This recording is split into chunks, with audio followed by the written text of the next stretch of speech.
activity? Who monitor and evaluate? Maybe from the members who are here, maybe you can just answer this. Who monitors and who evaluates? Yes. Yes, I hope we are not sleeping.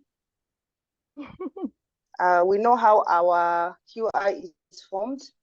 So who is supposed to be monitoring the progress? Just give a guess,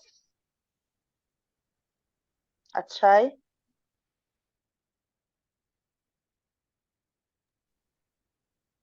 Yes, anybody? Whom do you think is supposed to be measuring?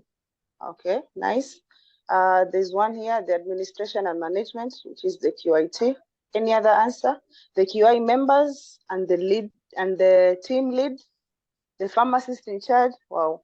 Please elaborate the word monitoring. Okay. Just a little announcement. We were to Ahmad Daktari will go for that. We were to be answering the questions at the end of this session. But to monitor is to check in simple terms. Who is supposed to be checking our work? Walter Kiptirim. So QI team, the team lead, the quality improvement team, QIT members. People are not sleeping.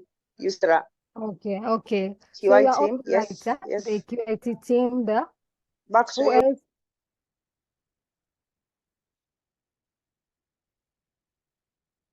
Okay, maybe I can just answer on the monitor the way Dr. you answered. Monitor is all about checking.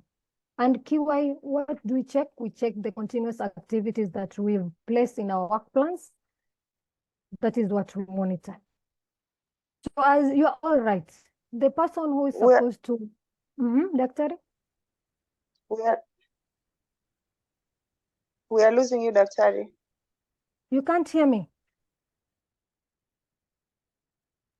We can now. Okay, yes, thank go ahead. you. So you're all right.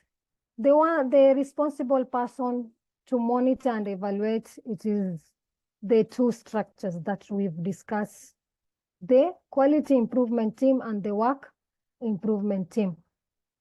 And the QI improvement team, we said it is at the county level and the sub-county and the facility level. So meaning all the levels of QI structures, they are all responsible of monitoring and evaluating their quality improvement activities. So the two levels, that is the QIT. They monitor the WIT activities at the different departments and sections. They make sure that all the Kaizen teams are on the right track. Meaning, if they are going on those Kaizen steps, maybe they have difficult of the steps, they can come in and make sure that the activities are well done. And another thing that they monitor the function of the WIT, the feasibility of Kaizen team. This is part of the steps. We also have the usage of the quality control tools at all Kaizen processes. And we have the record keeping at all Kaizen processes steps and sustainability of standardized measures. So what WIT does in the monitoring and evaluation? They do monitor their daily Kaizen activities and make sure that the Kaizen process are taken properly. So you can see monitoring and evaluation, it is at all levels. So we have tools that are being used in monitoring and evaluation. Here in this webinar, I'll just mention, we'll have another session on the M&E tools that we are using for Kaizen activities that is deeper. We explain deeper on those tools. We have the first tool we call 5S Kaizen checklist. This checklist, they usually are the 5S audits. We have a form called the 5S audit. stroke checklist. So we usually periodically do check with this tool. And another tool we are using is the Kaizen process checklist. This is a whole tool that it has all the steps, the 7 steps of Kaizen. And then we have the Kaizen record sheet. I'm happy to say, as Mombasa County, we have really embraced the Kaizen record sheet, and people have embraced it, and they are able to track the quality improvement activity with their Kaizen record sheet. And then we have the 4th one, that is the Kaizen support supervision checklist. The support supervision checklist, we can do it at all levels. Yeah, this is also a check, a tool that we use it to conduct the monitoring and evaluation of the Kaizen activities. Okay, this is like a summary. I wanted to show you this slide so that you'll be able to know we have several also tools that we use in the 7 steps of Kaizen. Now here in the step 1, we have the selection of Kaizen, and we have the step 2. In the selection of Kaizen, we usually use the decision matrix. That is a tool, that is a Kaizen tool, we usually use it. So when you are doing the monitoring and evaluation, when the QIT goes to the WIT, they have, that is their role and responsibility to check on whether are they using the right tool, are they on the track. So they have to check whether they are using the right tool. And on the step 2, we have the situation analysis of selecting the theme and the target setting. So here the team needs to use the Pareto chart to be able to get the right root causes. And in step 3, we usually use the fishbone analysis. We have different tools. We can use the fishbone analysis or the 5 whys. And then in step 4, we have the identification of countermeasure for solving Kaizen theme. That is the tree and the matrix diagram. And in step 5, that is the implementation of identification of the countermeasure, we still use the tree and the matrix diagram. No, here in step 5, sorry, we do the work plan. The work plan here, it is what you derive from the step 4, where you need to implement the activities that the solutions that you've come as a team that you need to implement. So you have to have a work plan. And then in step 6, here is where you check what went well, what went wrong. We still use the Pareto chart. And in step 7, we standardize. Here, your problem has been solved. So that is how I wanted to summarize, as we have the tools in place in the 7 steps of Kaizen. This is just to keep you on track. We have a period, as in when you are starting our Kaizen process, our CQI project, we have a timeline. Like in step 1 and step 2, you need to have a maximum of 1 to 5 months. And in step 3 and 4, you need to have a maximum of 2 weeks. So sometimes when you are doing the monitoring and evaluation, as what I said, I'm from the sub-county. So I'm the sub-county QIT. When I go back to the facility, when I'm doing the supervision, I usually see most of the QI teams are dormant, as in you take more than 3 months in step 3 and step 4. So here you can see the process. It takes maximum of 2 weeks. And in step 5 and 6, you take a maximum of 1 to 5 months. Here it's whereby you are implementing and still you are checking whether the goals are achieving, and you are also testing the positive impact. And then in step 6, it is only maximum of 1 week, because you have already done. You've done the implementation. Now you are checking. And then the standardization is an ongoing thing.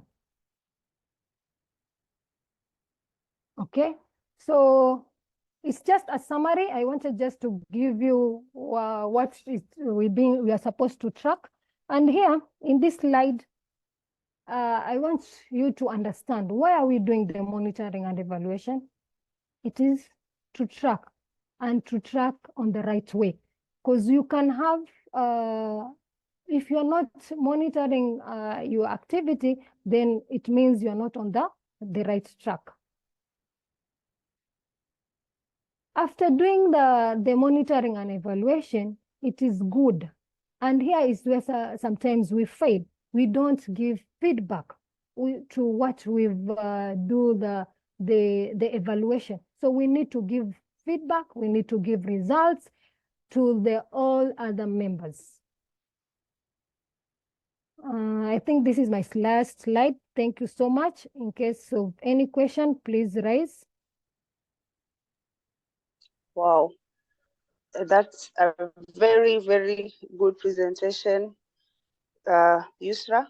I don't know if I mentioned earlier that we can type our questions at the chat box so that our speaker can take the questions and answer.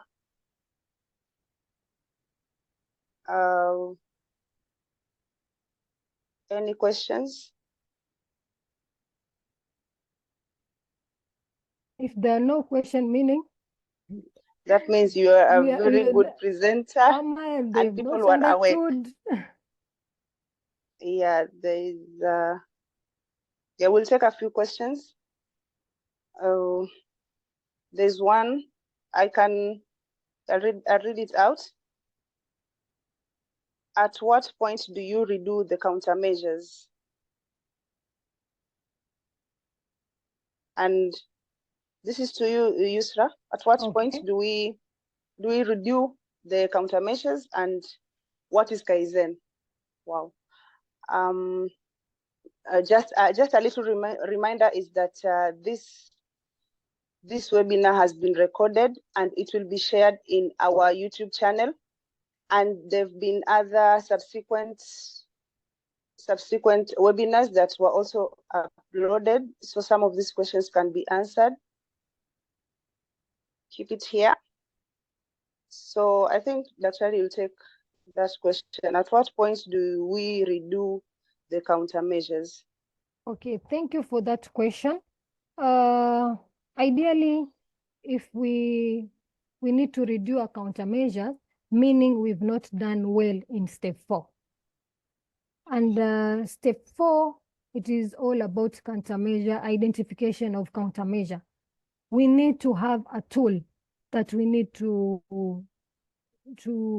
put in place to give the right countermeasure, to identify the right countermeasure. So if you skip the tree and matrix diagram, meaning you have not done well, that we've gone with one countermeasure that was not able to be implemented. So here we will have to go back to step 4. Step 4, you still go back and identify your countermeasure according to your root cause that you've taken up as a team. That is the root causes. From that root cause, you'll get the countermeasure. From the countermeasure, now that's the step 4, it's whereby you use the tree and matrix diagram to get the right countermeasure for implementation.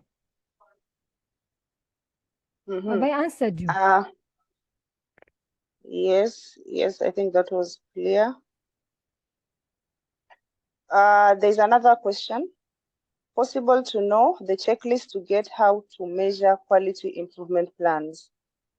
And then this, kindly share the slides. I have mentioned earlier that this presentation will be uploaded in our YouTube channel. And on that note, please subscribe in our YouTube channel, follow us and share. So the slides, the presentation will be available in our YouTube channel. There's another question. about the checklist. I don't know if you are getting that question